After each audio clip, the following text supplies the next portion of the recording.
आगे बढ़ते हैं और आज के ट्रेड सेटअप कैसा है। आज के भारतीय बाजारों में निफ्टी और बैंक निफ्टी पर सपोर्ट और रेजिस्टेंस लेवल्स क्या रखने चाहिए, ये बताने के लिए हमारे साथ डिम्पी जी अब जुड़ चुके हैं।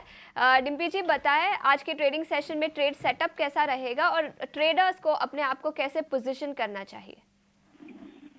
शुक्रिया आशीषा। देखिए, कल भी हमने मार्केट के अंदर यही बात की थी कि देखिए अब बाजार के अंदर धीरे धीरे करके ये इलेक्शंस का फीवर उतरेगा।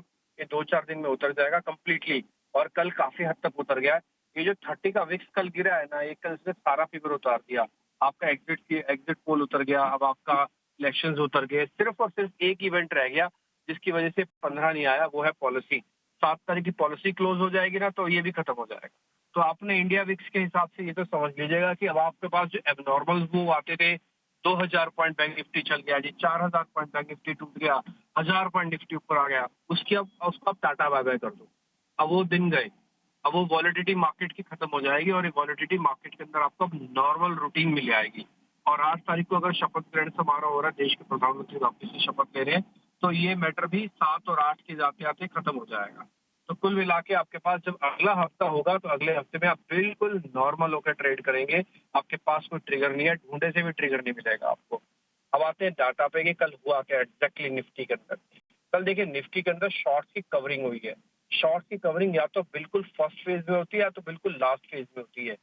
इसके क्योंकि शॉर्ट्स को प्रेशर आ जाता है ना, या तो लास्ट में आएगा, वो कवर करने आ जाएंगे प्रॉफिट्स के लिए, या तो जब उन्हें लगेगा हम फंस गए, अब हमको शॉर्ट्स को कवर करना चाहिए। तो कल हुई है शॉर्ट्स की कवरिंग, और short covering is always short lived.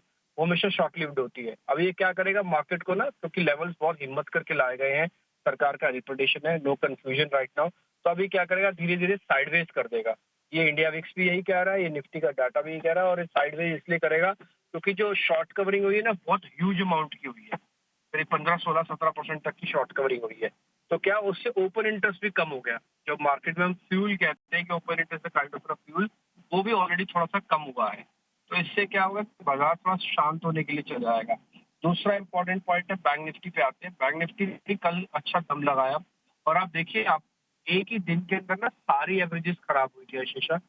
आप देखो 200 दिनों की एवरेज बच गई थी दोनों की, निफ्टी और बैंक निफ्टी की। कल के मूव के बाद एक ही दिन के अंदर सारी एवरेज फिर से ठीक हो गई हैं। सिर्फ एक 10-10 दिन की एवरेज रहेगी बैंक निफ्टी में, तो वो एवरेज भी नहीं, वो एवरेज भी ठीक हो गई है, यानी कि अबव एवरेज आप आ गए हो। तो मार्केट यहाँ पे भी, इसमें भी शॉर्ट कवरिंग हुई है, और अब ये भी थोड़ा ठंडा हो जाएगा। अब सभी के लिए जो इंपॉर्टेंट लेवल्स होंगे वो आपको 200-200, 500-500 पॉइंट के रहेंगे।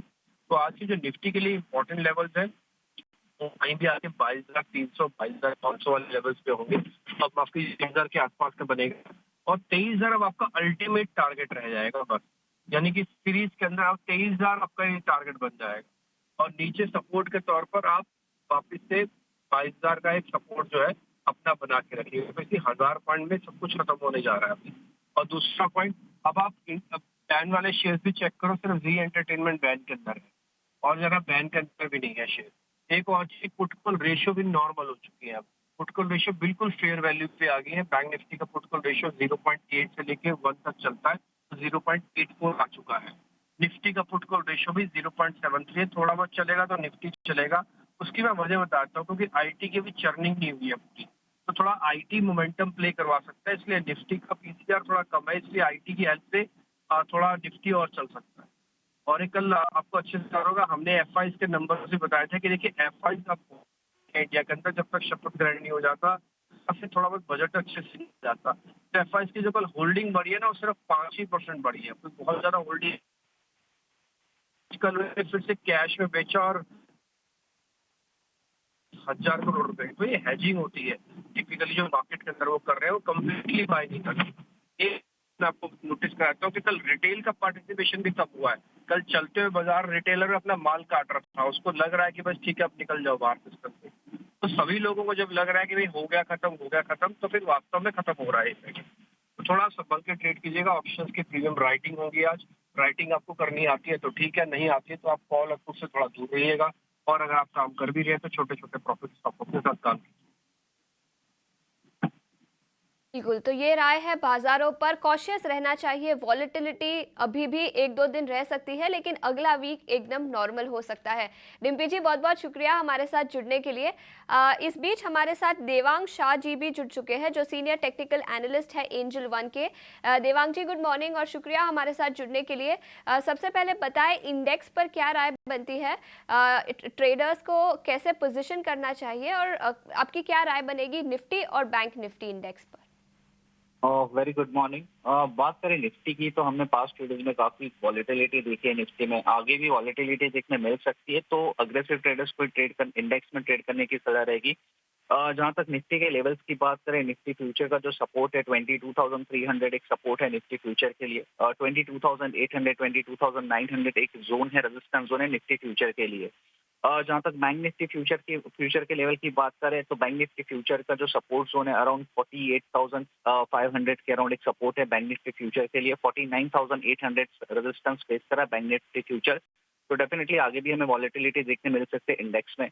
जहां तक स्टॉक स्पेसिफिक की बात करें, फर्स्ट स्टॉक यहाँ रहेगा टीवीएस मोटर खरीदने की सलाह रहेगी। ओवरऑल चार्ट स्ट्रक्चर हम देखते हैं, डेली चार्ट पे एक अच्छा मोमेंटम देखने मिला है, height of high bottom structure में स्टॉक ट्रेड कर रहा है। तो टीवीएस मोटर खरीदने की सलाह रहेगी। स्टॉप लॉस रखना है 2295, टारगेट है 2435।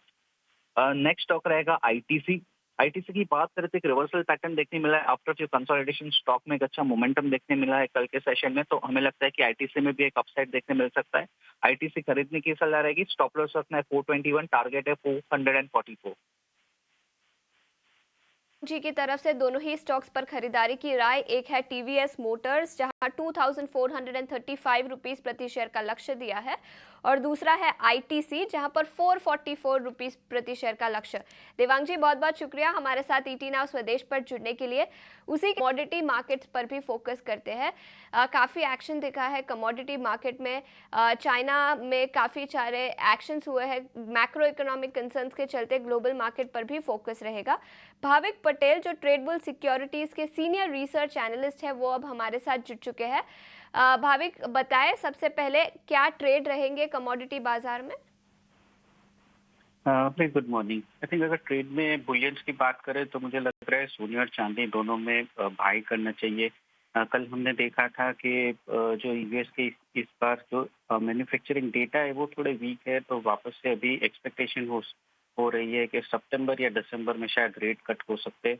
ऑल्दो कल जो नॉन फार्म पेरोल्स के डेटा आने वाले उसके ऊपर सबकी नजर रहेगी। एडीपी के कल जो डेटा है वो थोड़े वीक है, तो सोने और चांदी दोनों में मुझे लग रहा है बाय ऑन डिप्स की रणनीति रखनी चाहिए। सबसे पहले सोने की बात करें, अराउंड 72,300 के करीब बाय कर सकते हैं 72,660 के टारगेट के लिए।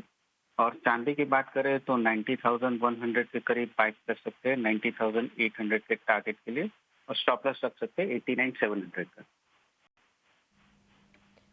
भाविक, इसके अलावा क्रूड मार्केट पर क्या राय रहेगी?